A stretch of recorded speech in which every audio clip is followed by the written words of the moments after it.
ప్రార్థనలో మనం జ్ఞాపకం చేసుకున్నట్లు ఎన్నో చోట్ల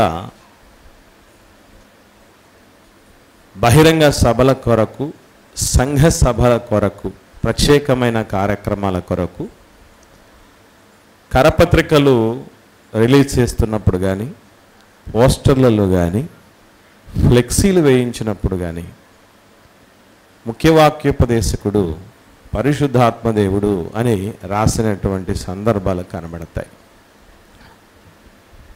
మేము ప్రారంభ దశలో సేవ జరిగించేటప్పుడు ఇటువంటి వాటి గురించి పరిపూర్ణంగా తెలిసి తెలియని పరిస్థితుల్లో, ఒక ఉడుకు రక్తం కలిగి ఉన్న పరిస్థితుల్లో, అనుభవం లేమిలో ఉన్నప్పుడు ఇలా రాసిన వారి దగ్గరికి వెళ్ళి వాదించేవాళ్ళం, తప్పుపట్టేవాళ్ళం, విమర్శించేవాళ్ళం, రకరకాలుగా చెప్పేవాళ్ళం. అంటే అలా రాయడం కరెక్ట్ అని కాదు నేను చెప్పడం, మళ్ళీ వెనక చెప్తే ఇదేదో ఎక్కడికో పోతుంది అనుకునేది. జాగ్రత్తగా మనం ఆలోచన చేస్తే వాళ్ళు అలా చేయడానికి ముఖ్యమైనటువంటి కొన్ని ఆధారాలు బైబిల్లో ఉన్నాయి. వాళ్ళు చూపిస్తుంటే అక్కడ జవాబు వాళ్ళు చెప్తూ ఉన్నప్పుడు, అరే వీళ్ళకి బేస్ ఉందే కానీ మేము దాన్ని సరైన రీతిలో కన్వే చేయలేకపోతున్నాం అని అప్పుడు అనిపించింది. మనం కూడా లేఖనాలను ఎరగకపోవటం వల్ల పొరబడిన సందర్భాలు ఎన్నో ఉంటాయి. దిద్దుకొని ఉన్నత స్థితిలోనికి ఎదగటంలోనే మర్మమంతా దాగి ఉంది. వారు మాట్లాడుతూ ఇలాగ అడిగినప్పుడు యేసుక్రీస్తు ప్రభుల వారే స్వయంగా చెప్పిన, శిష్యుల కొరకు చెప్పిన కొన్ని మాటలు ఉన్నాయి. అవేంటో మనం జాగ్రత్తగా ఆలోచన చేయగలిగితే మత్తయి సువార్త 10వ అధ్యాయం 20వ వచనం చూద్దాం. మత్తయి సువార్త 10వ అధ్యాయము 20వ వచనంలో, మీ తండ్రి ఆత్మ మీలో ఉండి మాటలాడుచున్నాడే గాని మాటలాడువారు మీరు కారు. ఈ ప్రపంచంలోనికి ఏ సంఘం అనేది ఏర్పాటైనా, ఏ డినామినేషన్ వచ్చినా, ఏ సిద్ధాంతం వచ్చినా, ఏ విధానాన్ని ఆచరిస్తున్నా వాళ్ళకి బైబిల్లోనే ఎక్కడో బేస్ లాంటివి కనిపిస్తాయి. చిలకరింపు బాప్తీసం తప్పు కదయ్యా అని ఆర్సీఎం వాళ్ళని అడిగారు అనుకోండి, వాళ్ళు ఏం చెప్తారు తెలుసా? మీ మీద శుద్ధ జలాన్ని చల్లుదును అని యెహెజ్కేలు గ్రంథంలో ఉన్నటువంటి రెఫరెన్స్ చూపిస్తారు. శుద్ధ జలాన్ని చల్లుతానని దేవుడు చెప్తూ ఉన్నాడు. పరిశుద్ధాత్ముడు జలాలకు సూచన. అందుకే ఆది కాండంలోనే జలముల మీద దేవుని ఆత్మ అల్లాడుతుండడం జరిగింది అని మాట్లాడతారు. అంటే వాళ్ళకు కూడా ఏముంది? ఏదో ఒక బేస్ ఉంది.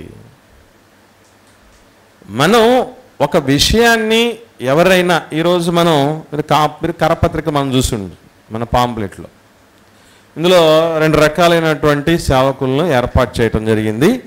నా ఫోటో వేసి దాని క్రింద ప్రధాన దైవ వర్తమానికులు రాయడం జరిగింది. అక్కడ ఏం పేరు వేసాం? పరిశుద్ధాత్మ దేవుడు అని వేయలే, లాజరస్ అని వేసాం. పేజీ తిప్పితే అటువైపు దైవజనుల ఫోటోలు వేసి అందులో వాళ్ళ పేర్లతో సహా రాసాం. ఒక ఫోటో కింద పరిశుద్ధాత్ముడు, పరిశుద్ధాత్మ దేవుడు, పరిశుద్ధాత్మ దేవుడు అని పెట్టలే. కానీ సోకాళ్ళు చాలా సంఘాలు సహవాసాలు ఏర్పాటు చేస్తున్నారు, చెప్తున్నారు. ఇక్కడే కాదు, యేసుక్రీస్తు ప్రభుల వారు ఇదే విషయాన్ని మరొక సువార్త పత్రికలు కూడా మాట్లాడుతూ 12వ అధ్యాయం లూకాసు సువార్త 12వ అధ్యాయము 12వ వచనం చూద్దాం. 12వ వచనం, మీరేమి చెప్పవలసినదియు పరిశుద్ధాత్మ ఆ గడియలోనే మీకు నేర్పును అనిను.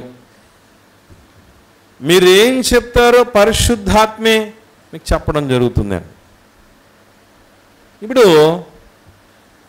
ఇది ఇలా ఉంచాలి.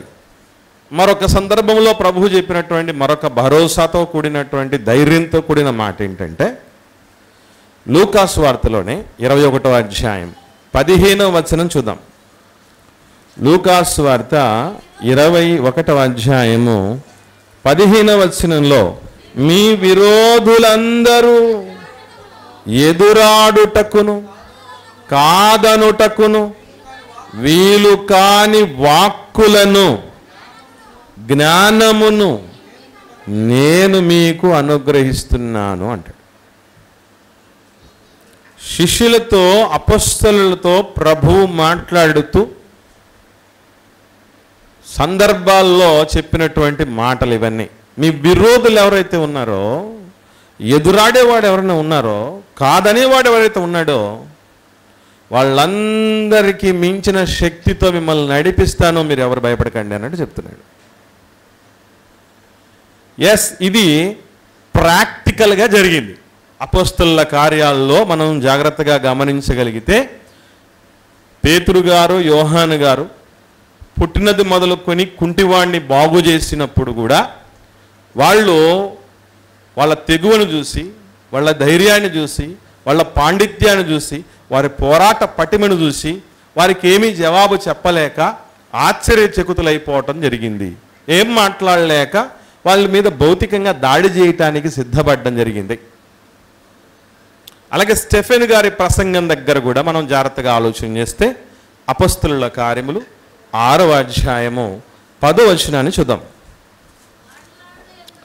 అపొస్తలుల కార్యములు 6వ అధ్యాయము 10వ వచనంలో, మాటలాడుటయందు అతడు అగపరచిన జ్ఞానమును అతనిని ప్రేరేపించిన ఆత్మను వారు ఎదురింపలేకపోయిరి.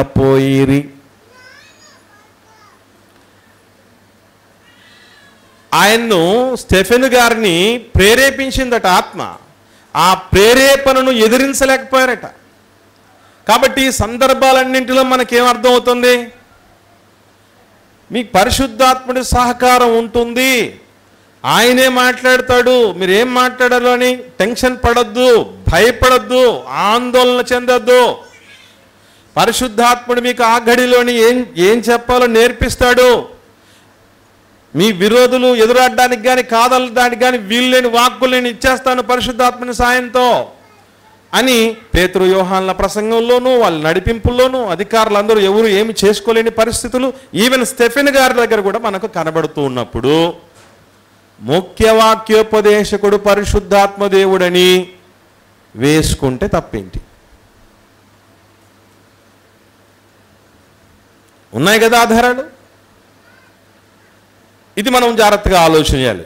ఇది మొదటి విషయం. ఇక మరొక విషయం ఏంటంటే, దీనికంటే ఒక మెట్టు ఎదిగిన వారము అని చెప్పుకుంటున్నాం వాళ్ళలో, మనలో చాలామంది వాక్యం నిమిత్తం ప్రార్థన చేయండి ప్రార్థన ఇచ్చిన, లేదు వాక్యం మాట్లాడే దైవజనులు సైతం తరచుగా వాడుతూ ఉంటారు ఒక పదాన్ని.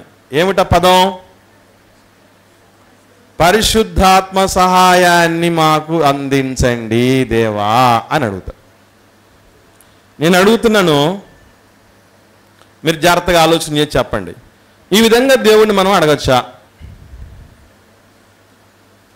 ఈ విధంగా దేవుణ్ణి అడగచ్చా? పరిశుద్ధాత్మని సహాయాన్ని అడగచ్చా? ప్రార్థన చేసేటప్పుడు వాక్యం చెప్పడానికి ముందు పరిశుద్ధాత్మ సహాయాన్ని అందించు నాయన, సేవకుడికి అందించని వేరొకరు కానీ, లేదా వాక్యం అందించే సేవకుడే స్వయంగా కానీ పరిశుద్ధాత్మని సహాయాన్ని మాకు ఇవ్వు నాయన అని మనం అడగచ్చా? అడగకూడదనడానికి ఆధారాలు ఏంటి?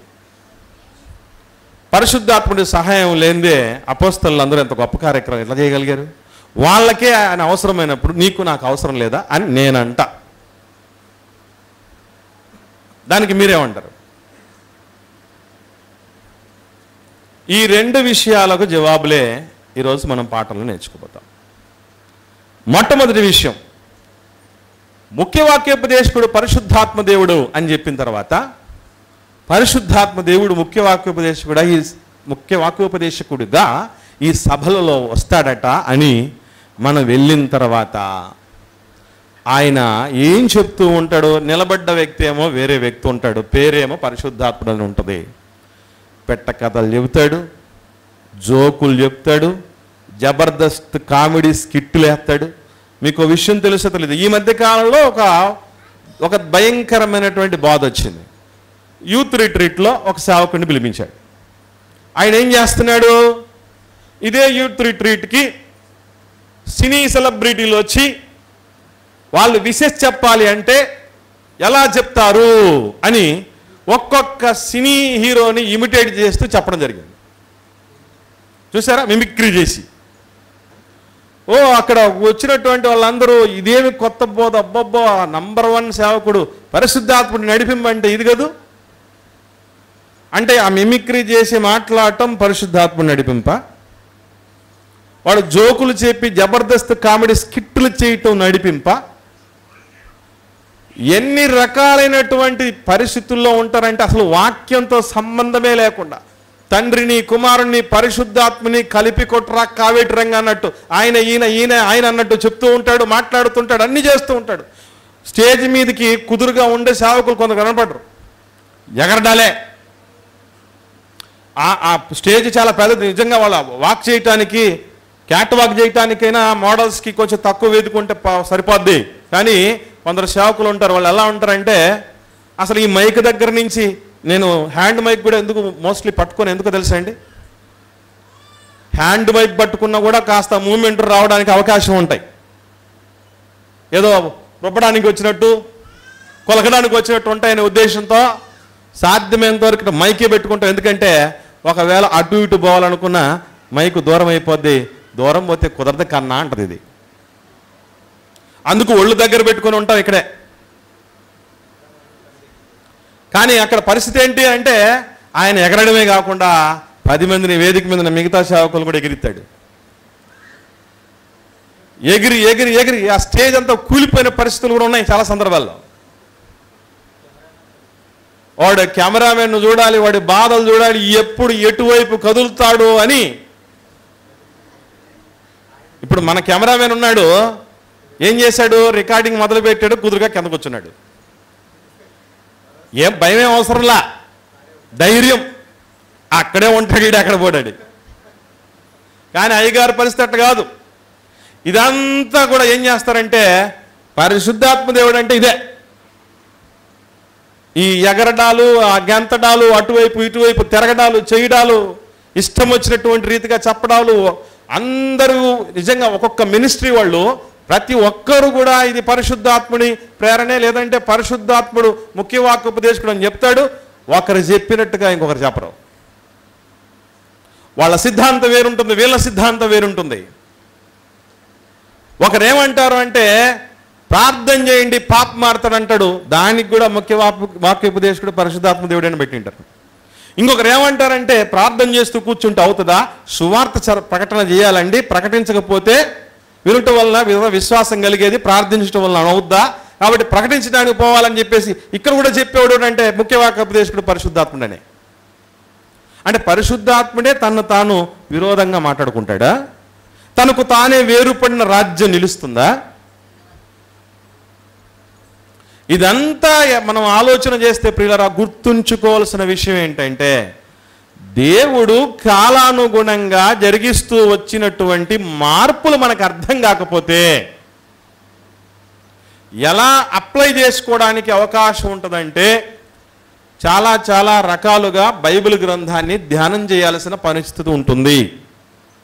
ముఖ్యంగా క్రొత్త నిబంధనలో యేసుక్రీస్తు ప్రభుల వారి బోధలు కావచ్చు, ఈవెన్ అపోస్తలుల కార్యములు సంపూర్ణమైపోయేంత వరకు కావచ్చు, పరిపూర్ణంగా క్రొత్త నిబంధన వచ్చినట్లు కాదు. క్రొత్త నిబంధన ఎప్పటి నుంచి పర్ఫెక్ట్గా ఇంప్లిమెంట్ అయింది అని ఒక్కసారి మనం ప్రశ్నించుకుంటే ఎక్కడి నుంచి మనం కళ్ళు మూసుకొని ఫాలో అవ్వచ్చు అని ఆలోచన చేస్తే అది పత్రికల దగ్గర నుంచే. నిజంగా అపోస్తలుల కార్యాలు కూడా మనకు పూర్తిగా అప్లై పరిశుద్ధాత్ముడి రాకడ జరిగినప్పటికీ కూడా దాన్ని మనం పర్ఫెక్ట్గా అన్వయం చేసుకోలేము. ఉదాహరణకి అపోస్తలుల కార్యాలలో ఎంతోమంది స్వస్థపరిచారు దైవజనులు, అపోస్తలు, మనకు తెలుసు, అవునా? ఎంతోమంది చనిపోయిన వాళ్ళని కూడా లేపారు, ఓకేనా? తెలుసు కదా మనకి. వాళ్ళు ప్రవచించారు కూడా, కొందరు ప్రవచించినటువంటి వాళ్ళు కూడా ఉన్నారు అపోస్తలుల కార్యంలో. కానీ దెయ్యాలు కూడా వెళ్ళగొట్టిన సందర్భాలు ఉన్నాయి మనకి. పుతోలని దెయ్యం పట్టినటువంటి అమ్మాయిని, ఆ దెయ్యాన్ని వెళ్ళగొట్టిన సందర్భాలు కూడా మనకి ఎక్కడ కనబడతాయి? అపోస్తలుల కార్యంలో కనబడతాయి. పత్రికల్లో ఎక్కడైనా ఏ దైవజనుడైనా దెయ్యాల్లో వెళ్ళగొట్టిన పరిస్థితులు కానీ, ప్రవచించినట్టున్న పరిస్థితులు కానీ, చచ్చిపోయిన వాళ్ళని లేపిన పరిస్థితులు కానీ, సూచక్రియలు, అద్భుతాలు, మహత్కార్యాలు జరిగిన సందర్భాలు కానీ ఒక్కటంటే ఒక్కటి ఉండవు. ఎందుకో తెలుసా?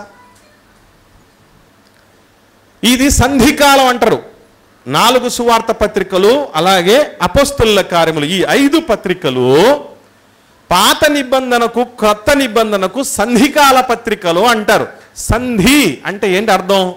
తెలుగు భాషకు సంబంధించి మనం ఆలోచన చేస్తే 2 పదాలను కలిపేది, 2 వేరు పదాలను కలిపేది సంధి అని అంటారు. కోటీశ్వరుడు అన్న దాంట్లో కోటి ఉంది, ఈశ్వరుడు ఉంది, రెండుని కలిపేది సంధి. కలిపితే ఏమవుద్దంటే కోటీశ్వరుడు అవుతుంది. అలా 2 నిబంధనలు కలపగలిగినటువంటి పరిస్థితులు కలిగినటువంటి గ్రంథాలు ఏమన్నా ఉన్నాయంటే అవి ఈ 5 పత్రికలే, కొత్త నిబంధనలు ఉన్నవి. కాబట్టి మనం ఎప్పుడైనా గుర్తుపెట్టుకోవాల్సిన విషయం ఏంటంటే, పరిశుద్ధాత్ముడు, ముఖ్య వాక్యోపదేశకుడు పరిశుద్ధాత్ముడు అని ఎవరన్నా వేసుకుంటున్నారంటే అది ఎక్కడ ఉండి ఉండాలి? ఆధారం క్రొత్త నిబంధనల్లో అనకండి. ఎందుకనంటే క్రొత్త నిబంధనలోనే, మత్తయి సువార్తలోనే ఇది ఉంది. పరిశుద్ధాత్ముడు మీకు సాయం చేస్తాడు అని ఉందా లేదా? లూకా సువార్తలోనే ఉంది, అపోస్తలుల కార్యంలోనే ఉంది. పరిశుద్ధాత్ముడు ప్రేరేపించాడు, పేతురు యోహాన్ను ప్రేరేపించినట్టుగా ఉంది, స్టెఫెన్ గారిని ప్రేరేపించినట్టుగా ఉంది, అనేక సందర్భాల్లో దైవజనులందరినీ ప్రేరేపించినట్లుగా ఉంది. కనుక ముఖ్య వాక్యోపదేశకుడు పరిశుద్ధాత్మ దేవుడని ఎప్పుడు మనం పెట్టుకోవాలంటే, నిజంగా ఇది వాక్యానుసారమై ఉంటే, దేవుడే ఆమోదించి ఉంటే, దేవుడే చెప్పమని ఉంటే, దేవుడే చెయ్యమన్నట్టుంటే అందరికంటే ముందు మనమే పెట్టేవాళ్ళం. ఎందుకనంటే నేల విడిచి ఎవడు సాము చేయకూడదు, అది ప్రయోజనకరం కాదు, అది ఫలభరితం కాదు. ఎందుకు మనం అలా ఏర్పాటు చేయలేదంటే బాగా గుర్తుంచుకోండి, ఆనాటి కాల పరిస్థితులు లాంటి పరిస్థితులు ఈరోజు ఉంటే మనం భయపడాల్సిన పని లేదు. మళ్ళీ చెప్తున్నా, ఆనాటి కాల పరిస్థితులు ఎలాంటివేనంటే ఈనాటి కాల పరిస్థితులకు భిన్నమైనటువంటి పరిస్థితులు. భయానకమైనటువంటి రోమా సామ్రాజ్యం పరిపాలిస్తున్న రోజుల్లో ఉన్నటువంటిది. క్రీస్తును కానీ, మతమును కానీ, యూదుల దేవుణ్ణి, ఇశ్రాయేలు దేవుణ్ణి కానీ విశ్వసించని అన్యజనుల రాజు పరిపాలిస్తున్న దినాలవి. అందున మరలా ప్రభువును అంగీకరించే పరిస్థితుల్లో ఎవరైనా ఉంటే వాళ్ళ మీద ఉక్కుపాదంతో అణిచేసే పరిస్థితులు ఉన్నాయి. వాళ్ళను ఎక్కడికి తీసుకెళ్తే సందర్భములో పరిశుద్ధాత్ముడు సహాయం ఉంటుందని చెప్పాడు తెలుసా ప్రభు? మనం మత్తయి సువార్త 10వ అధ్యాయం 20వ వచనం చదివాం కదా, దానికి ముందు వచనాలు ఏమన్నా చదువుదాం. మత్తయి సువార్త 10వ అధ్యాయము 20వ వచనం చదివాం మనం, 19వ వచనం చదువుదాం ఇప్పుడు.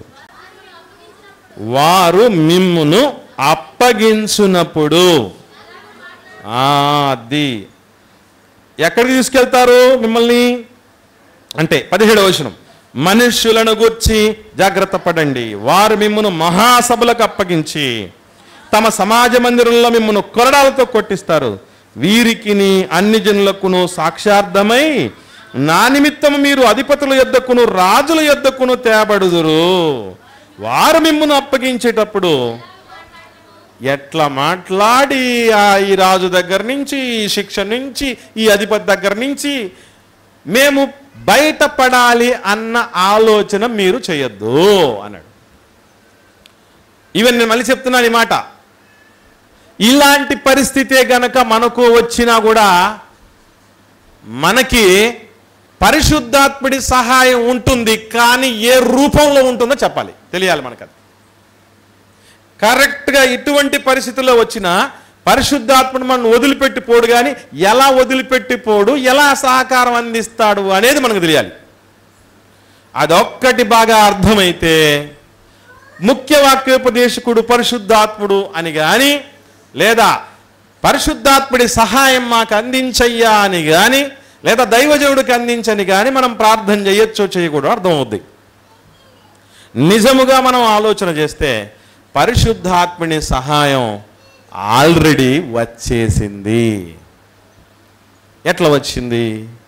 పేతురు గారు రాసిన 2వ పత్రిక 1వ అధ్యాయము 20వ వచనం చూద్దాం. పేతురు గారు రాసిన 2వ పత్రిక 1వ అధ్యాయం 20వ వచనంలో, ఒకడు తన ఊహను బట్టి చెప్పుట వలన లేఖనములో ఏ ప్రవచనమును పుట్టదని మొదట గ్రహించుకోవాలి. ఏలయనగా ప్రవచనము ఎప్పుడు మనుషులు ఇచ్చని బట్టి కలగలేదు గాని మనుషులు పరిశుద్ధాత్మ వలన ప్రేరేపించబడిన వారే దేవుని మూలముగా పలికిరిన పలుకుతారు కూడానా. నీకు అర్థమైందా? పరిశుద్ధాత్మని ప్రేరణ ఎవరికి ఉండేది అంటే బైబిలులో ఉన్నటువంటి 66 పుస్తకాలు రాసిన రచయితలకు ఉండేది. ఎందుకు అక్కడ వాళ్ళకు అవసరమునంటే ఎన్నో సందర్భాల్లో మనిషి ఊహల్లో నుంచి పుట్టినవే పుస్తకాలు. ఒక పుస్తకం పుట్టిందంటే దానికి మూలం మనిషి మస్తకమట. మనిషి బుర్రల్లో ఊహల్లో పుట్టినటువంటి దానికి ఒక అక్షర రూపమే పుస్తకం. అలాగా అన్ని పుస్తకాల్లో ఒక పుస్తకం లాగా అనుకుంటారేమో, బైబిల్ గ్రంథం అలాంటిది కాదు. ప్రవక్తలు ఎవరైతే ఉన్నారో, రచయితలు ఎవరైతే ఉన్నారో వాళ్ళు ఒక కలములాగా, ఒక పెన్నులాగా యాక్ట్ చేశారు. పెన్నును కూడా మనం ఎటు తిప్పితే అటు తిరుగుతుందా, ఏమి రాస్తే అది రాస్తుందా, లేకపోతే దాని ఇష్టం ఉంటుంది రాస్తుందా? మనం ఏది రాస్తే అది రాస్తుంది, అంతే కదా. అమ్మ అని రాస్తే బొమ్మ అని పడదు, అమ్మ అని రాస్తే అమ్మ అనే పడుతుంది. అలా ఒక పెన్నులాగా యాక్ట్ చేశారు వాళ్ళు. లోపలున్న ఇంకో దేవుడిది, నడిపింపు పరిశుద్ధాత్ముడిది అని బళ్ళగూది చెప్పడం జరిగింది. అంటే ఇప్పుడు పరిశుద్ధాత్ముని సహాయం మనకు కావాలి అంటే, ముఖ్య వాక్యోపదేశకుడు పరిశుద్ధాత్ముడుగా నిజంగానే ఉండాలంటే దేని మీద పట్టు సాధించాలి? దేని మీద పట్టు సాధించాలండి? లేఖనముల మీద పట్టు సాధించాలి. లేఖనాలు బాగా నేర్చుకోవాలి. సోమరితనంగా చాలామంది మాట్లాడుతూ ఏమంటారంటే, అప్పా ఈసారి పరిశుద్ధాత్ముడు బాగా నడిపించాడు బ్రదర్ అని. ఈసారి ఏంటి? ప్రతిసారి నడిపించడం. ఒకవేళ నడిపిస్తేటైతే, నిజంగా నడిపింపే నిజమైతే ఈసారేంటి? మనలాంటి బలహీనతలు ఉన్నాడు ఆయన, మనలాంటి చేతకాంతంతో ఉన్నాడు ఆయన. ఇప్పుడు తక్కువ మార్కులు వచ్చాయి ఏంట్రా అని అంటే మనోడు ఏం చేయలేక ఏమని చెప్తారు మనోళ్ళంతా? ఈసారి అంటారు కదా. అట్లా ఈసారి పరిశుద్ధాత్ముడు సాయం చేశాడంటే మరి ముందుసారి, తర్వాత సారి సారీ అంటాడా పరిశుద్ధాత్ముడు ఏమన్నప్పుడు? నేనేం ప్రిపేర్ కాకపోయినా, నాకు పెద్దగా చదువు లేకపోయినా, నేనేమి సిద్ధపాటు అనేది లేకపోయినా, ఏమి అసలు బైబిల్ ఒక్క మాట కూడా చూడకుండా వేదిక ఎక్కేసా బ్రదరు, అంత పెద్ద ఆయన పరిశుద్ధాత్ముని చూసుకున్నా అని చెప్తారు కొంతమంది. దీన్ని చూసి మనం ఏమనుకుంటాం అంటే నిజంగా పరిశుద్ధాత్మ చేత నడిపించబడుతున్న గొప్ప దైవజనుడైనా అనుకుంటాం. గుర్తుపెట్టుకోండి, ఇది భయంకరమైనటువంటి అబద్ధం. ఖచ్చితంగా ఎలాంటోళ్ళకి, బాగా వినాలి మీరు, ఎలాంటోళ్ళకి నేర్చుకోవడం, ధ్యానించటం, చదువుకోవడం, సత్యవాక్యాన్ని సరిగా విభజించటం, దేవుని ఎదుట యోగ్యుడిగా నిలబడడం, సన్నద్ధతతో సిద్ధపాటుతో ఉండటం అవసరం అన్నాడో తెలుసా దేవుడు? ఒకసారి తిమోతి గారు ఆయన బ్యాక్గ్రౌండ్, ఆయన స్టాండర్డ్ ఏంటో మనం ఒకసారి చూడాలి, తెలుసుకోవాలి. తిమోతి గారికి రాసిన 2వ పత్రిక 3వ అధ్యాయం 14-15 వచనాలు చూడండి. తిమోతి గారి స్టాండర్డ్స్ మనకు అక్కడ అర్థం అవుతాయి. తిమోతి గారి స్టాండర్డ్స్ ఎంతగా ఉంటున్నాయో, క్రీస్తు యేసునందు ఉంచవలసిన విశ్వాసము ద్వారా రక్షణార్థమైన జ్ఞానము కలిగించుటకు శక్తిగల పరిశుద్ధ లేఖనములను బాల్యము నుండి నీవెరుగుదువు గనుక నీవు ఎవని వలన నేర్చుకొంటివో ఆ సంగతి తెలుసుకొని వాటి యందు నిలకడగా ఉండు. నేర్చుకున్నావు బాల్యం నుంచి తెలుసుకున్నావు. ఇదేం అవసరం? నడిపింపే గనుక ఉంటే, ఇప్పుడు బాగా వినాలి, పరిశుద్ధాత్మని నడిపింపే ఉంటే బాల్యము నుండి రక్షణార్థమైన దైవ జ్ఞానముతో నిండినటువంటి లేఖనాలను బాల్యము నుండి నేర్చుకోవలసిన ఆవశ్యకత ఉందా? బాలుడు నడవలసిన త్రోవ వాడికి ఎందుకు అవసరమా? ఎలాగైనా పరిశుద్ధాత్మ నడిపింపు ఉన్నప్పుడు చర్చికి రావాల్సిన అవసరం ఏముంది? బైబిల్ చదవాల్సిన పని ఏముంది? ధ్యానించాల్సిన పని ఏముంది? ఈ విధంగా దైవజనుల ముందు కూర్చొని రోజుల తరబడి సమయం అనేది లేకుండా ఉదయం, మధ్యాహ్నం, సాయంత్రం ఈ రీతిగా మనం కుక్కర్లో వేసేట్టు ఉడికించబడే పరిస్థితులు రావడం అవసరం ఏముంది? అలా నేర్చుకున్నటువంటి వ్యక్తి, పరిశుద్ధ లేఖనాలు బాగా ఎరిగిన వ్యక్తి కూడా ఏం చేయమని చెప్పాడో తెలుసా? నీకు ముందు నుంచే బాగా వచ్చులే, అయినా నో ప్రాబ్లం, ఇంక మొత్తం నీకు తెలియదు ఏముంది. కొంతమంది మాట్లాడుతూ ఉంటారు, నాయన దీని గురించి ఏమైనా మాట్లాడి చెప్పండి. నీకు తెలియదు ఏముంది? గుర్తుపెట్టుకోవాల్సిన విషయం, ఎంత నేర్చుకున్నా కూడా నేర్చుకోవలసింది ఆల్ఫా అంటారు చూసారా? మ్యాథమెటిక్స్లో ఆల్ఫా అంటే అర్థం ఏంటో తెలుసా? అనంతం అని అర్థం. అంటే అంతంగానిది అని అర్థం. ఎంతో ఉంది, అంతము లేనంత నేర్చుకోవలసింది ఉంది అని అర్థం. అందుకే బాల్యము నుండి పరిశుద్ధ లేఖనమును ఎరిగిన వాడైనను తిమోతి గారిని ఏమని చెప్తున్నాడు కింద చూద్దాం. దైవజనుడు సన్నద్ధుడై ప్రతి సత్కార్యానికి పూర్ణంగా సిద్ధపడాలి. అలా సిద్ధపడ్డ తర్వాతే మనం ఏం చేయగలం? దేవుడి మూలమే లేఖనం, దేవుడి మూలమే. కానీ ఆ సత్కార్యం కోసం, దాన్ని అందించుట కోసం, దాన్ని నేర్పించుట కోసం, దానిని అనేకులకు విశదీకరించుట కోసం చక్కగా విభజించి దేవుడికి మెచ్చే విధంగా, దేవుడికి నచ్చే విధంగా, దేవుడి మహిమకు ఏమాత్రం ఆటంకం కలగకుండా, సంఘక్షేమార్థమై, లోక రక్షణార్థమై, పరలోకానికి అర్హత పొందే విధంగా అందరినీ ఎదిగించటానికి ఖచ్చితంగా ప్రిపేర్ కావాల్సిందే. ఇంకొందరు ఇంకొక అందమైన అబద్ధం చెప్తారు, నేను ప్రిపేర్ అయ్యి చెప్పినప్పుడు చక్కగా చెప్పలేను, ప్రిపేర్ కాకుండా చెప్పినప్పుడు మాత్రం సూపర్గా చెప్తానంటాడు. ఏమైనా మాట్లాడేవి? ఇప్పుడు ఇది ఎట్లా ఉంటుందంటే, ఈ మధ్యకాలంలో ఒక దైవజనుడు రిజల్ట్స్ రాబోతున్నాయి, 10th క్లాస్ రిజల్ట్స్ రాబోతున్నాయి.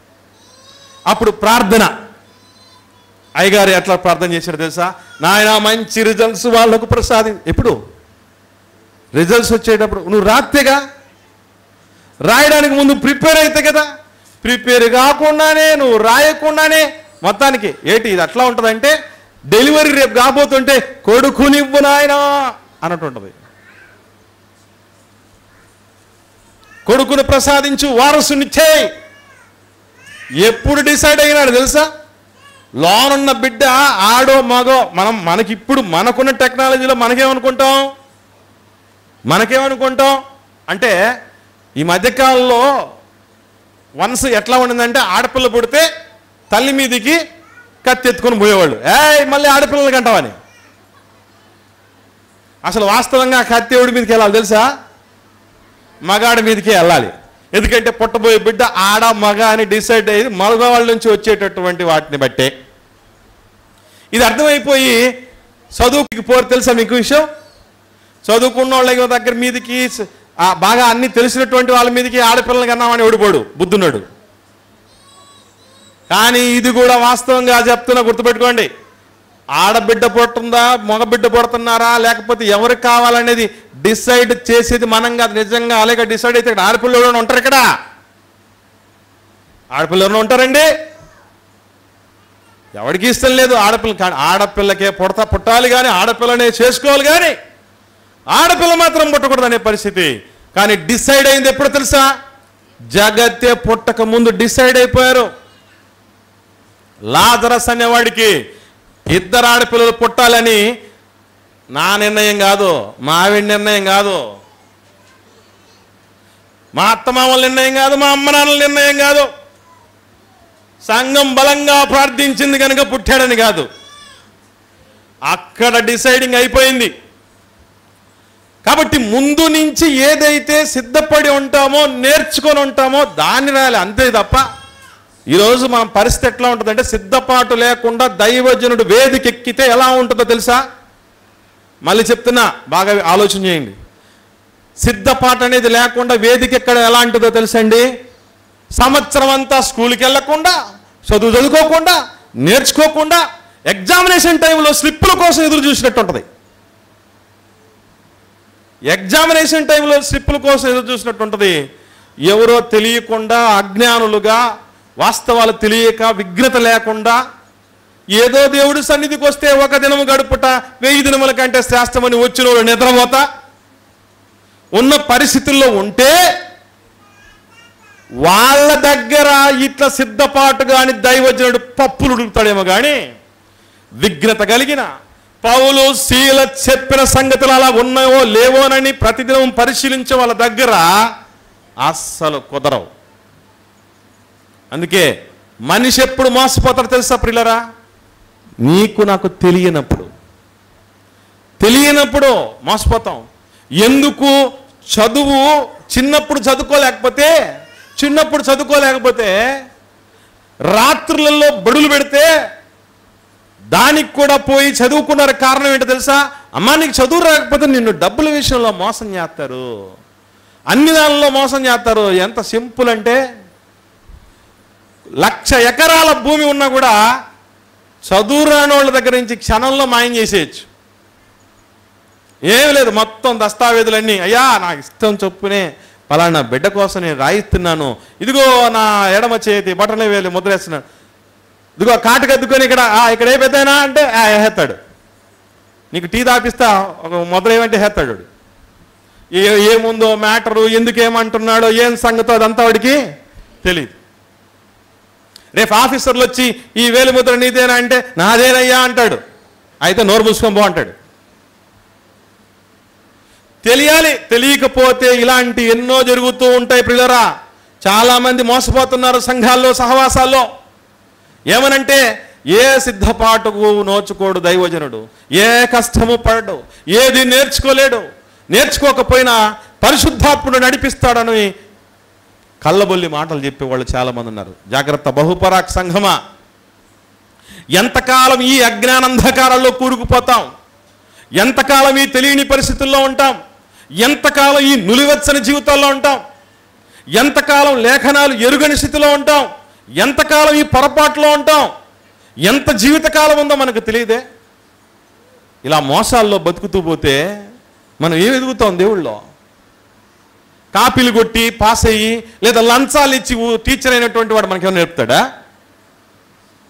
ఏం నేర్పుతాడండి? కష్టపడి నేర్చుకొని దేవుడి సన్నిధిలో ఏడ్చి మరి సమయాన్ని కేటాయించుకొని, ఇదిగో ఇక్కడ ఏం లేఖనం చెప్పింది, వాళ్ళేం వ్యాఖ్యానం చేశాడు, వీళ్ళేం వ్యాఖ్యానం చేశారు, నిజమైన అసలైనటువంటి విషయం ఏంటి, దేవుడి చిత్తం ఏంటి, కాలాలేంటి, ధర్మాలేంటి, యుగాలేంటి, కొత్త నిబంధన ఏంటి, ఎక్కడి నుంచి ఇది ప్రారంభమైంది, ఎక్కడ ఏం ఆగిపోయాయి, దేన్ని మనం ఆలోచన చేయాలని, ఇవన్నీ విషయాలన్నీ మనకి అర్థం కాకపోతే ఎట్లా చెప్పండి? ఎట్లా?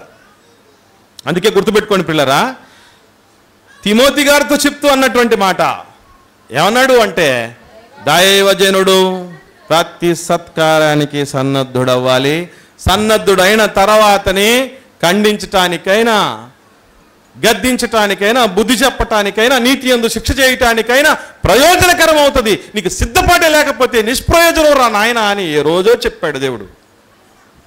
అంటే పత్రికలు వచ్చిన తర్వాత నీకు నాకు దేవుడు ఏం చెప్తున్నా అంటే ముఖ్య వాక్యోపదేశకుడు పరిశుద్ధాత్ముడు కాదు. నువ్వు ఎవరైతే మాట్లాడుతున్నాడో వాడే బాధ్యుడు. మర్చిపోకండి, మేలుకైనా కీడుకైనా వాళ్లే బాధ్యులు. సంఘాన్ని మన ముందున్నటువంటి మనుషులు నమ్మి ఇస్తున్నారంటే పనికిమాలిన మాటలతో కాదు, కాలక్షేపం చేయాల్సిందే. స్వచ్ఛమైన దేవుడి సంకల్పంతో ఆ గుండెల్లో నింపి మండించగలిగినటువంటి స్థితిలో కష్టపడేటటువంటి సేవకుడు ఈరోజు లోకానికి అవసరం. అలాంటి వాళ్ళు ఎంతమంది ఉన్నారు? అలాంటి వాళ్ళని ఇష్టపడే వాళ్ళు ఎంతమంది ఉన్నారు? ఇదిగో మాయ మాటలు చెప్పే గొర్రె కషాయ వాళ్ళు నమ్ముతుందని అలాంటి వాళ్ళు నమ్మే వాళ్ళే ఉన్నారు కదా. 2వ అధ్యాయం చూద్దాం. తిమోతి గారికి రాసిన 2వ పత్రిక 2వ అధ్యాయం 15వ వచనం చూడండి ఏమనుందో. 2వ అధ్యాయం 15వ వచనం, దేవుని ఎదుట యోగ్యత ఎట్లా వస్తుంది? సిగ్గుపడకుండా దేవుడి దగ్గర ఆ పనివాడిగా ఉండాలంటే సత్యవాక్యమును సరిగా ఉపదేశించుగాను నిన్ను నీవే. అంటే ఏంటి అర్థం? నిన్ను నువ్వే సిద్ధపరచుకోనా, లేకపోతే పరిశుద్ధాత్ముడు నడిపిస్తాడనా? పరిశుద్ధాత్ముడి ప్రేరేపణతో వచ్చేసే లేఖనాలు ఎరగాలి, లేఖనాలలో లోతులు తెలియాలి. లేఖనాలు మరో లేఖనముతో విభేదించదు. మరి ఎందుకు మనం ఒకదాన్ని మరో విధంగా విభేదించగలిగే రీతిగా మాట్లాడుతున్నాం, చెప్తున్నాం అంటే స్వార్థ ప్రయోజనాలు, లాభాపేక్షలో మన వల్ల లాభం కోరుకుంటూ వాక్యాన్ని కలిపి చెరిపే వాళ్ళు ఈరోజు లోకంలో చాలామంది ఉన్నారు. గుర్తుపెట్టుకోండి, ఇది మోసపూరితమైన చర్య. ముఖ్య వాక్యోపదేశకుడు పరిశుద్ధాత్మని పెట్టడం అది కొత్త నిబంధన చట్టానికి, దేవుడి చిత్తానికి వ్యతిరేకమైంది. And at the same time గుర్తుపెట్టుకోవాల్సిన మరొక ప్రాముఖ్యమైన విషయం ఏంటంటే, ప్రార్థన చేసేవాళ్ళు కూడా దయచేసి పరిశుద్ధాత్మని సహాయాన్ని ఇవ్వండి అనకండి. పరిశుద్ధాత్మని సహాయంతో నీ మూలంగా పలికినటువంటి లేఖనాలను సవివరంగా పరిశీలన చేసి మేలైన దాన్ని చేపట్టి నిజముగా మీ చిత్తానుసారంగా ఈ దైవజనుడు బోధించేటట్లయితే మేము కూడా పరిశీలన చేసి మేలైన దాన్ని చేపట్టున్నట్లు కృప దయచేయి నాయనా అని ప్రార్థన చేయాలి. ఇక పరిశుద్ధాత్ముని సహాయాలు నడిపింపులు కోసం ఉంటున్నారంటే మర్చిపోకండి, లేఖనాలను ధ్యానించటమే పరిశుద్ధాత్ముని నడిపింపు. ఎంత ఎక్కువ ధ్యానిస్తే, ఎంత పర్ఫెక్ట్గా ధ్యానిస్తే, ఎంత దేవుడి చిత్తానుసారంగా ధ్యానిస్తే అదే పరిశుద్ధాత్ముని నడిపింపు అని మర్చిపోకండి. ఇంకా బాగా అర్థం కావటానికి ఇదే తిమోతి రాసిన 2వ పత్రిక 2వ అధ్యాయం 21వ వచనం చూడండి. ఎవడైనను వీటిలో చేరక తన్ను తాను పవిత్రపరచుకునే వాడు పరిశుద్ధపరచబడి యజమాను వాడుకోటకు అర్హమై ప్రతి సత్కార్యానికి ఏమవ్వాలట? సిద్ధపరచబడాలి. నువ్వు సిద్ధపాటు లేకుండా, దాని గురించినటువంటి అవగాహన నిపుణత లేకుండా వంట చేయాలని చేయగలవా? బట్టలు ఐరన్ చేయనోళ్ళు, తెలియనోళ్ళు బట్టలు ఐరన్ చేయడానికి పోయారనుకోండి, ఏమవుతుంది? బట్టలు నిలబడవు. బట్టలు ఏమైపోతాయంటే కాలిపోతాయి. ఒక ఐరన్ చేయటానికే నీకు దానికి సంబంధించి ఎలా చేయాలి, ఎంత ఈటు పెట్టుకోవాలి, ఇలాంటి బట్టలకి ఏ విధంగా మా దాన్ని ఐరన్ చేయాలని తెలియకపోతే, ఇంత కష్టమైనప్పుడు మనుషులలోనే ఉన్నటువంటి ఎత్తుపొలాలు, ఒక బట్ట మీద ఉన్నటువంటి మడతలను బాగు చేయటానికే నీకు సిద్ధపాటు కావాలి, నీకు దానికి నిపుణత కావాలన్నప్పుడు మనుషుల జీవితాలను ఎత్తుపొలాలను సరి చేయటానికి ఏ సిద్ధపాటు లేకపోతే ఎవడు బాగుపడగలడు? ఎవడు బాగుపడగలడు చెప్పండి. ఇది ఇక్కడే కాదు, చూడండి మళ్ళీ ఒక మంచి సందర్భం చూద్దాం. మనకు తెలుసు అపోల్లో అనేటువంటి ఒక ఆయన ఉన్నాడు, మనకు తెలుసు కదా. చూద్దాం మనం అపోస్తలుల కార్యాలు 18వ అధ్యాయంలో. ఇది సంధికాలంలో జరిగిందే. అయినా సంధికాలములోనే ఇలాంటి పరిస్థితి ఉందంటే ఇక కొత్త నిబంధన పరిపూర్ణంగా ఫాలో అవుతున్న రోజుల్లో ఇంకెంత పర్ఫెక్ట్గా ఉంటుందో మనం ఆలోచన చేయాలి. 18వ అధ్యాయము అపోస్తలుల కార్యములు 24వ వచనం నుండి చూద్దాం.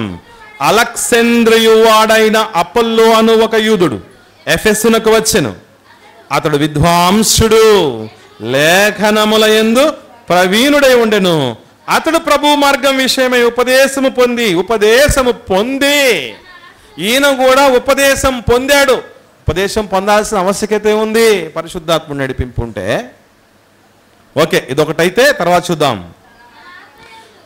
తన ఆత్మయందు తీవ్రతపడి యోహాను బాప్తిస్మం మాత్రమే తెలుసుకున్న వాడైన యేసును కూర్చిన సంగతులు వివరంగా చెప్పి బోధించు సమాజ మందిరంలో ధైర్యంగా మాట్లాడనారంభించును. ఆ ప్రిస్కిల్లా అకులా విని అతన్ని చేర్చుకొని దేవుని మార్గమును మరి పూర్తిగా అతనికి ఏం అవసరమా? దేవుని మార్గమును గూర్చి మరి విశదపరచాల్సిన పని ఏముందండి? పరిశుద్ధాత్మని నడిపింపు మనకు ఉంది కదా బ్రదరు. నువ్వు ఆల్రెడీ చాలా పర్ఫెక్ట్గా చేసేస్తున్నావు, నో ప్రాబ్లం. ఆయన నడిపింపు వల్ల ఇలా జరిగింది నీకు, మేము కూడా అంతా అలాగే చేస్తున్నాం అనలేదే. మరి విశదంగా చెప్తున్నారట. అంటే ఇప్పుడు మనం గుర్తుపెట్టుకోవాల్సిన విషయం ఒకటే ప్రియులారా, మర్చిపోకండి. అదేంటి అంటే ఎవరు వాక్యోపదేశకుడో వాళ్ళ పేరే ఉండాలి. ముఖ్య వాక్యోపదేశకుడుగా పరిశుద్ధాత్ముడు ఎప్పుడుంటాడు అని మనం అనుకోవాలి. ఏ సభల్లో ఏ దైవజనుడు మాట్లాడితే అది ముఖ్య వాక్యోపదేశకుడు అంటే దేవుడి లేఖనాలకు, దేవుడి కొత్త నిబంధన చట్టానికి అనుగుణంగా ఏ దైవజనుడు దేవుడి వాక్యాన్ని అందిస్తాడో ఆ దైవజనుడి నడిపింపు ముఖ్య వాక్యోపదేశకుడు పరిశుద్ధాత్ముడే అని అనుకోవాలి. కాబట్టి గుర్తుపెట్టుకోవాల్సిన విషయం ఏంటంటే ఇది మసిపూసి మారేడుకాయ చేసేది తప్ప మరొకటి కాదు. ప్రతి సత్కార్యానికి సిద్ధపడాల్సిందే. ఇకపోతే కొత్త నిబంధన కాలంలో మొదటి 100 సంవత్సరాల్లో పరిశుద్ధాత్మ నడిపింపు అంత గొప్పగా ఉంది కదా. మరి ఇలాంటి సమయంలో ఒక మాట చెప్పాడు కొలస్సీలకు రాసిన పత్రికలో పౌలు గారు. ఒక మాట చూద్దాం. 4వ అధ్యాయం 16వ వచనం.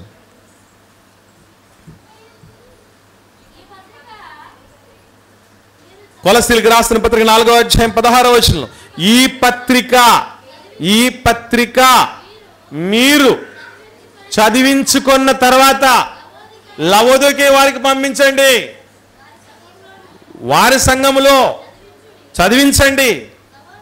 లవోదికేకి రాసిన పత్రికను మీరు కూడా తెప్పించుకోండి.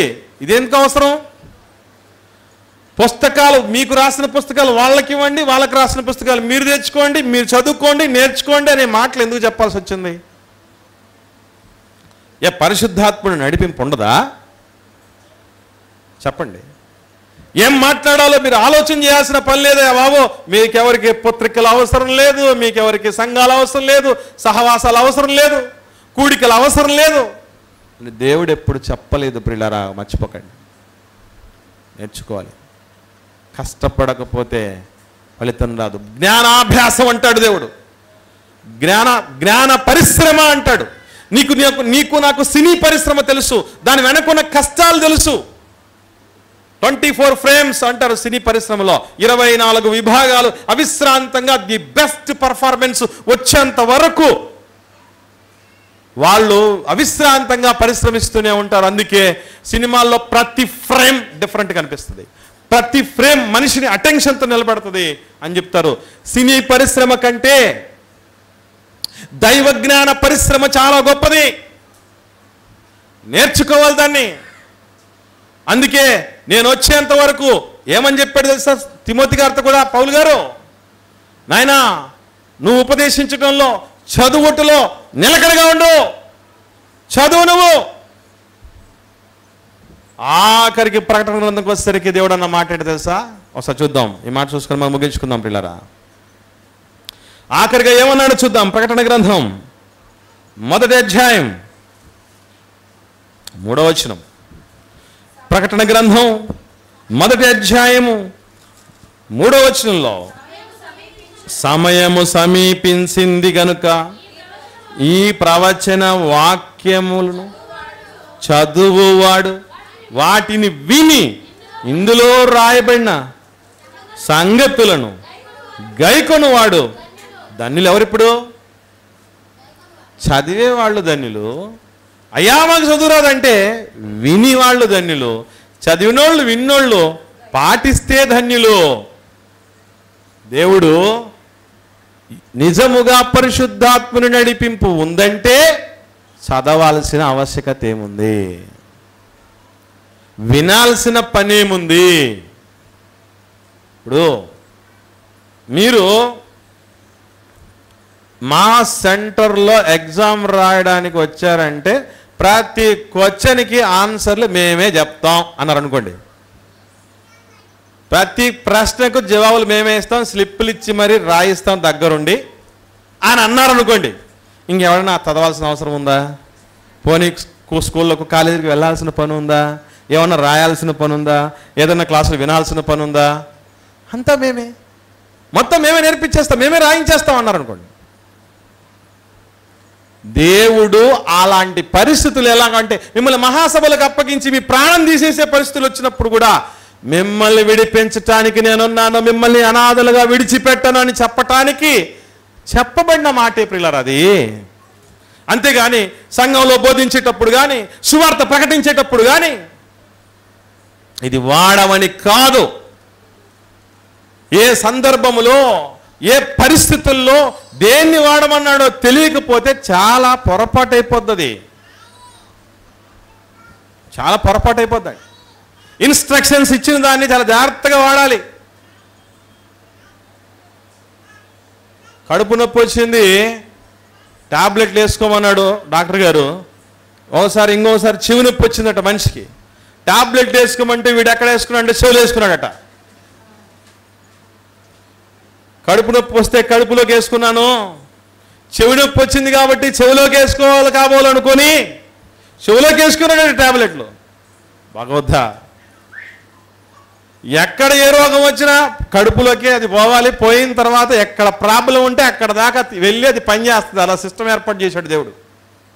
కాబట్టి దేవుడు ఏర్పరిచిన సిస్టానికి అనుగుణంగా మనం వెళ్ళాల్సిందే తప్ప మరో విధంగా కాదు ప్రియులారా.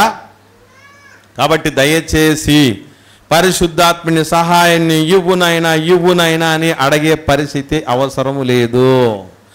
ఆల్రెడీ పరిశుద్ధాత్మని సహాయంతో ఫుల్ ప్లెడ్జ్డ్గా మనకి ఎట్లా ఉంటుందంటే పరిస్థితి, పాఠాలన్నీ పర్ఫెక్ట్గా లెసన్స్ అన్ని చెప్తూ ఉన్నా, నేర్పిస్తూ ఉన్నా, స్టడీ అవర్లు, మామూలు స్కూల్ అవర్లు, ట్యూషన్లు అన్నీ చెప్పి నేర్పిస్తూ ఉన్నా, నాకు చెప్పు, నాకు అర్థం కాలే, నాకు నేర్పించు అని అనుకోండి ఎవరన్నా. అంటే ఇప్పుడు దాకా ఏం చెప్పాడు? స్కూల్లో ఏం చెప్పారు, కాలేజీలో ఏం చెప్పారు, ట్యూషన్లో ఏం చెప్పారు, స్టడీ అవర్లో ఏం చెప్పారు? అలా ఉంటుందన్నమాట. కాబట్టి మనమందరం దయచేసి గుర్తుపెట్టుకోండి, దేవుడి లేఖనాలని ఎలా చదవాలంటే ఒక వ్యక్తి చెప్పడం జరిగింది, చాలా ఇన్స్పైర్ అయ్యాను ఆ మాటకి నేను. ఏమనంటే, మీరేం చదివారు అని అంటే ఒకడు BA చెప్తాడు, ఒకడు MA చెప్తాడు, MSc అంటాడు, PhD అంటారు, PG చేసామని చెప్తారు. కానీ ఇటన్నిటికంటే నేను బైబిల్ చదువుతున్నాను. ఏం చదివావు కాదు, చదివావు అంటే నువ్వు నేను లోక సంబంధంగా చదువుకునేటటువంటి చదువులు ఫుల్ స్టాప్ అయిపోతాయి. నా చదువు ఆపేసి 20 ఏళ్ళు అవుతుంది, మీ చదువు ఆపేసి 20 ఏళ్ళు 30 ఏళ్ళు అయినటువంటి వాళ్ళు కూడా ఉండొచ్చు. లోక సంబంధమైన చదువులు ఆగిపోతాయి, కానీ దైవికమైన ఈ చదువు తుది శ్వాస విడిచేంత వరకు చదువుతూనే నేర్చుకుంటూనే పోవాలి. అందులో ఉన్నటువంటి విషయాలను ఆపోసాన పడుతూనే ఉండాలి, బేరీజు వేసుకుంటూనే పోవాలి. సత్యమైనది బహుదూరముగాను లోతుగాను ఉన్నది, దానిని పరిశీలన చేయగలవాడు ఎవడు అన్నాడు దేవుడు. యేసు ప్రభు కూడా లేఖనముల యందు నిత్యజీవం ఉన్నదని తలంచుచు వాటిని మీరు పరిశీలించండి అన్నారా? లేకపోతే ఏం పర్లేదు, మీకు అందరికీ నడిపింపు పరిశుద్ధాత్ముడు ఉంటుంది కాబట్టి మీరు తిని తొంగండి అన్నాడా? ఏమన్నాడు? నేర్చుకోండి. ఘనులు తెస్సలోనికలో ఉన్నవారి కంటే బెరయ వాళ్ళు ధన్యులు. ఎందుకు అంటే వాళ్ళు గంగిరెద్దులాగా చెప్పిన ప్రతిదానికి తల ఊపినోళ్ళు కాదు, తలలు పండినోళ్ళు చెప్పిన, ఇక్కడ ఉండిన దాన్ని చెప్పిన వాడే గొప్పవాడు అని వాళ్ళు దీన్ని పరిశీలన చేయడం జరిగింది. మనకుందా ఓపిక? మనకుందా కష్టపడే తత్వం? అది పరిశ్రమగా చేసి నేర్చుకోవాల్సినటువంటి పరిస్థితి ఉందని ఎంతమంది చెప్తారు? కొందరు స్వార్థ ప్రియులు ఎలా ఉంటారో తెలుసండి. వీళ్లకు సత్యం తెలిస్తే వీళ్ళకు ఒకనాడు ఎక్కడో అణగారిన కులాల్లో, వెనకబడ్డటువంటి కులాలు, ఎస్సీలు ఎస్టీల కులాలు వాళ్ళకి చదువులు ఎందుకు నేర్పించలేదు చెప్పమంటారా? వీడు చదువంతా నేర్చుకుంటే లొసుగులన్నీ బయటపడిపోతాయి, మెలకువలన్నీ తెలిసిపోతాయి. వీడు మనకు బానిసత్వం చెయ్యలేడు, మన పాదాల కింద ఉండలేడు. కాబట్టి ఏం చేయాలంటే వీడికి చదువును దూరం చేయాలి అనుకున్నారు చాలామంది. కానీ మన దేవుడు ఎంత గొప్పడంటే మనం ఈజీగా కొనగలిగినటువంటి ప్రైజ్లోనికి ధర తెంచాడు. అప్పుడప్పుడు చెప్తూ ఉంటారు, రైతులకు మద్దతు ధర ఇస్తాం మా ప్రభుత్వంలోని. రైతులకు మద్దతు ధర ఏంటి? దేవుని పిల్లలకు బైబిల్ గ్రంథాన్ని మద్దతు ధరలో ఎంత బాగా ఇచ్చాడు తెలుసా?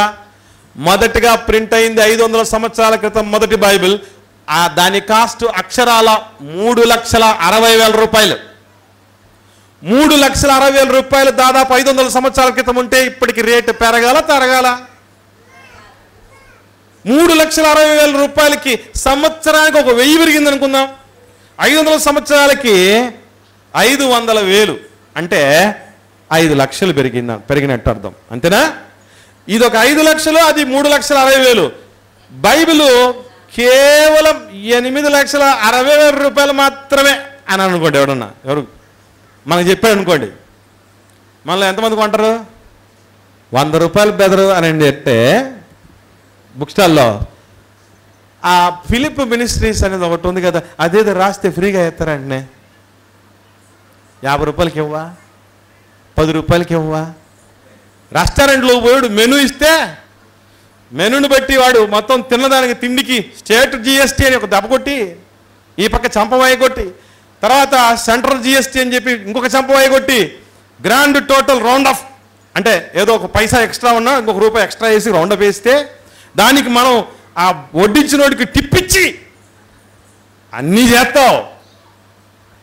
కానీ దీని దగ్గరకు వస్తే దేవుడు ఎంతగా మనకు ఫ్లెక్సిబుల్ చేసి తీసుకొచ్చినా కూడా ఈరోజు చదవలేని పరిస్థితుల్లో, నేర్చుకోలేని పరిస్థితుల్లో నేర్పేవాడు ఉన్నా, నేర్పించే సంఘాలు, సహవాసాలు, మళ్ళీ ఏంటి ఇలాంటి సదస్సుల పరిస్థితి ఏంటంటే ఉచితంగా అకామిడేషన్, ఉచితంగా భోజనం, ఉచితంగా వాక్యం. సమ్మర్ క్లాసెస్కి మా పిల్లల్ని జాయిన్ చేశాం. 4 రోజుల కోర్సుకి ఒక్క బిడ్డకి 5,000 అట. 4 రోజుల కోర్సుకి ఒక బిడ్డకి 5,000 తీసుకుంటున్నాడు. మీకు ఒకవేళ ఈ 4 రోజుల సదస్సులో వచ్చినటువంటి వాళ్ళకి కనీసం రోజుకో 1000 కట్టాలి, 4 రోజులకి 4,000 కట్టాలని అనుకోండి. ఎవరన్నా అయ్యా ఇంత మహాజ్ఞానానికి, ఇంత దైవజ్ఞానానికి, ఇంత కష్టానికి ఇంతగా స్వచ్ఛంగా అందించేటటువంటి దేవుడి మాటలకి ఎంత పెట్టినా తక్కువే. 4,000 లెక్క, ఇదిగో 4,000 తీసుకో అని ఇచ్చేవాళ్ళు ఉంటారా? వచ్చేవాళ్ళు ఉంటారా?